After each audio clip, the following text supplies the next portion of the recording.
We're going to move on. The festering wound of wage unfairness for Houston firefighters just won't heal.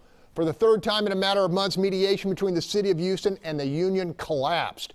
This time it was a quick death, lasting just a few hours before mediator Darrell Bristow declared there was no chance of agreement.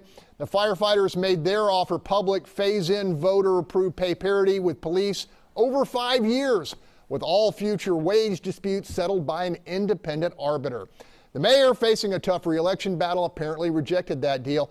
Multiple sources, including mayoral challenger Dwight Boykins, tell Fox 26 Turner and the city are seeking an agreement which would include privatizing EMS services, a move which would strip more than 1,000 firefighter jobs off the payroll. Mayoral spokesperson Mary Bitton says she is unaware of any new discussion of privatization, adding the option has been studied and considered by both the current and past administrations. Fire Chief Sam Pena tells Fox 26 flatly there is no plan or recommendation to privatize EMS. Charles Blaine, you cover City Hall. What's your read on this? Yeah, so I mean, it's been really interesting. I think, first of all, privatization of some government services isn't a bad thing.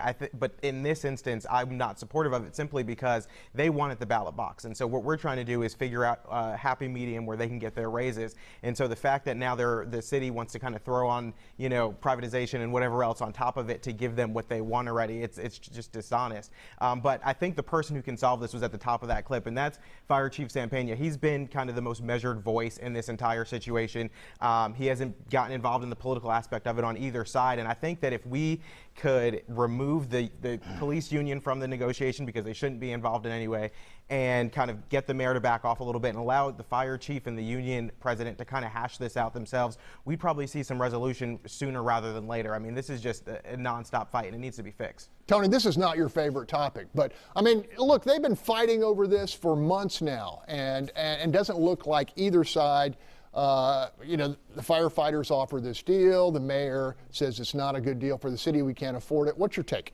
Well, I'm all for the unions. Power to the unions. I was actually in San Antonio when the AFL-CIO had their 60th Constitutional Convention. I really support the firefighters. The people voted for this. The mayor said they didn't have enough money. We entertained that thought. And then it seems to me the mayor proposed a 5-year plan. It looks like the fire union said we're up for the 5-year plan. Let's get back to the talking table. I'd love to see the mayor and the fire department come to terms on this, like you alluded to. I think they're close. Let's solve this sooner than later, because we want Houston to be safe. We want the firefighters to be praised, and we want everything to work. Okay, the 14th Court of Appeals watching this closely. They ordered the mediation for it to end in 4 or 5 hours. Mustafa, what's your take on all this? Well, Dwight Boykins, who supports the firefighters, said that he would be open to a $25 user fee, which would be $300 a year for every household in Houston. I'm not for a $300 increase, because that's $100 million of what they're asking. So I'm glad that Mayor Turner is negotiating on behalf of Houstonians, because if it wasn't for Mayor Turner, we would see something like that. Okay, Bob Price, you always like to jump in on this. Well, I think there could be some politics at play here, in that the firefighters could be trying to run out the clock on the mayor to have this issue dealt with the next mayor of Houston. Okay.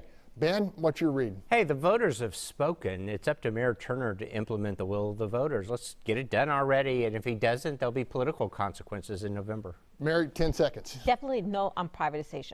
Okay, leaving it there.